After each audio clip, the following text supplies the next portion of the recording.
So you down with the coins? Keeping the coins? I don't know why not.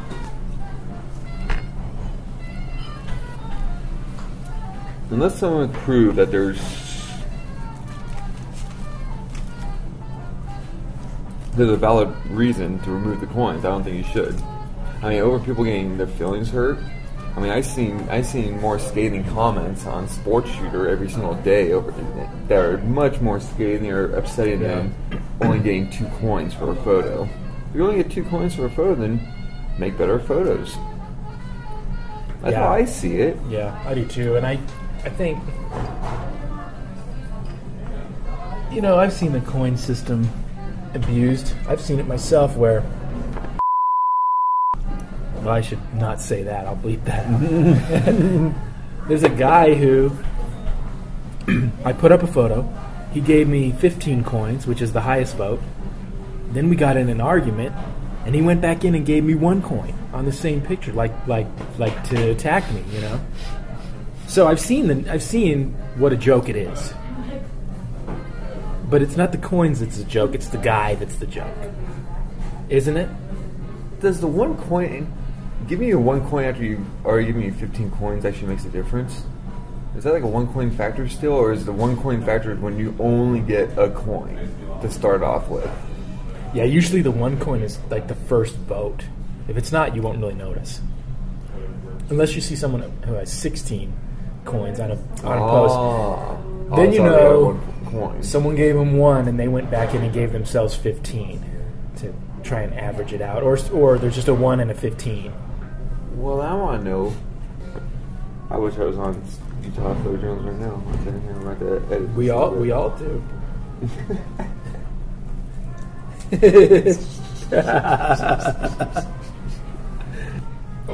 We should really find out who's listening to this podcast. We should offer a free, 1-star loser T-shirt, a one-off. We should actually start screen printing something. Do you have a screen printing at home? Anything? No. You have a garage? You have a bitchin' garage, dude. I do have a good screen printing garage, but I'd have to learn how to screen print. Oh, that can't be that difficult. And I never took occupational training in high school. Not even typewriting? Well, I had typing class, but yeah, it wasn't ROP. Do you remember ROP? Did you take ROP classes? No, I wish I would have, though. But I can't even imagine you in ROP. That's what's interesting. The one I wanted to go to, actually, was television. Set over here? Are you still looking? I'm still going a little bit. Was what one? Television production. They had television production? Television and video, yeah. Wow. I wanted to do that, but I didn't do it for whatever reason. Thank goodness. Oh, so talking about Utah photojournalism and photography and creeps, what was that screensaver at the Arizona game? With the woman on her back with her breasts in the air. And are you kidding me? Unreal, huh? Wow. Yeah. Everyone was texting me an email and asking who it was, and I honestly don't know. I didn't even look at who it was. I just shot the picture and went back to work. Oh, I thought you shot that at a oh my god. Yeah, it was at the football game. It was the Arizona football game. Oh, not at a Chili's in Arizona? You weren't at a Chili's? No. I didn't go to Chili's. Chris kept telling me to go to Chili's. I didn't go. Well, you know, Chili's, that's the meeting spot nowadays for all photojournalism. But you know, I can't even get any. I can't even pull up Utah photojournalism right now. What were you going to do? Well, I just want to see what the top coins were on Utah photojournalism. For the month or for all just time? All time. For all time, a couple of them are like when Biker people Fox. left. Biker Fox. You've got like 3 top coins. Which is really bizarre. I really want to go into it because I want to know who is giving these things coins. Like Biker Fox is. Well, Biker Fox, you're getting coins from people who have searched for Biker Fox. I guess so. You know, and then you have Real Cycling, and that's an awesome photo. But I think you're getting cycling people coming in. And then the other one's Patrick. Patrick leaving. Michael leaving. Mike Terry leaving. And then isn't there like an engagement or there's some contest winners? Something like that. There's the guy writing to the Deseret News, open letter to the Deseret News about how they suck. Yep. That was amazing. Melissa Little, a couple months back, tweeted about. I got this, man. Oh, you got it? Yeah. Sure? Yeah. Is it my turn? I don't know. Let's go last time. She tweeted this. We went half last time. She tweeted about this photojournalism documentary. It's about a 30-minute photojournalism documentary. And at the very end, it's all worry about how it's the end of the industry and stuff. But the last 10 minutes of it, they start talking about how these photojournalists, really credited photojournalists now, are teaching it, and they're not fighting it. Do they know that there's no market out there, but yet there's a demand to learn? Here, I got 5. I got 5 on it. I think it's a great idea because a couple weeks ago, I was at this high school football game, and there are kids on the sideline. One kid had a 200 to 400 millimeter lens, like a $7,000 lens. High school kid. But he doesn't know what he's doing. And the only way he's going to figure out what he's doing is shoot football for like 3 or 4 years, or I was thinking, if I was working with this kid one-on-one and showing him what I do.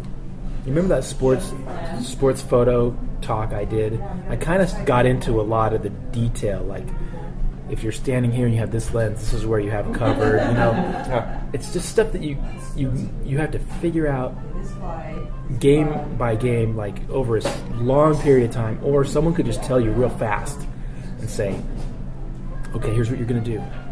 Follow this guy, and then while they hike the ball, and and then this is going to happen, and then we're going to move over here now because this might happen.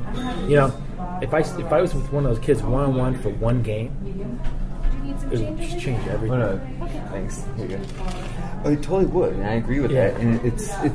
I think with anything, whether it's photography, computers, sports, any sort of thing, when you get the inside on how to do something properly, it's night and day. You could search for that and continue to photograph and get some okay photos, but it's really funny when you get that one-on-one experience and you can figure out what has been troubling you instantly. Yeah. And it's kind of like what I did with Chris when he photographed the sports reporter for the Park Record. I told him over the phone how to set up his camera. Yeah. And he got an amazing photo that night. It's that simple. Yeah. No fussing. This is what you want. I told him, this is the. I wasn't even there. You just know how it's going to be. Yeah. And I think it's interesting. I think there's some other stuff that could go along with it too. So. Well, there was this other girl photographing that football game, like a student.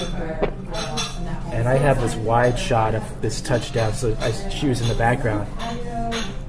And she's just like standing there, like not even shooting.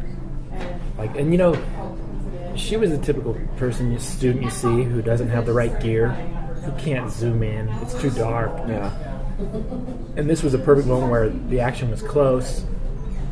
It was the only time really she could have got a shot, but she wasn't ready.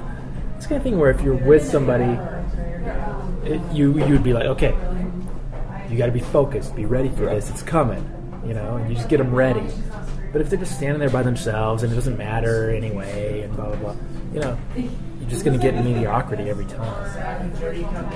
And I was thinking, you do one-on-one, you do group type things. Like, let's say someone calls up and says, "Oh, my son's really interested in snowboard photography." All right, well, hire me. I'll contact some guys I know. We'll go out with them and we'll knock it out. I'll teach them the basics. I'm not going to teach them how to get a banger shot. So I'm going to teach them the basic stuff, and from there, that's where they'll grow. And once they get past those little tiny baby steps, I don't have to have my camera on automatic. I can do this now. That really makes a difference. And I think there's a demand. I think there's a major demand for learning how to photograph. And another thing is too, the other day I spoke with an ex-colleague of mine from the Park Record who's in marketing now, and he's kind of getting over the whole marketing thing. He's kind of just wants to go a different direction. He kind of wants to be like Cain and walk the earth, but he still has that journalism bug in him, and he's a writer. And he called me to ask, what do I need for a camera? I want to start doing some, digital corresponding again, and I want to know what I need. And I basically told him all you need is, if you want to get a SLR, get a Rebel, get a Canon Rebel package, $600 I think. I mean, it's all you need now is a Canon Rebel package, and an iPhone. And he was blown away by that. It's like an iPhone. Oh, but here's one thing. This is kind of off the record too.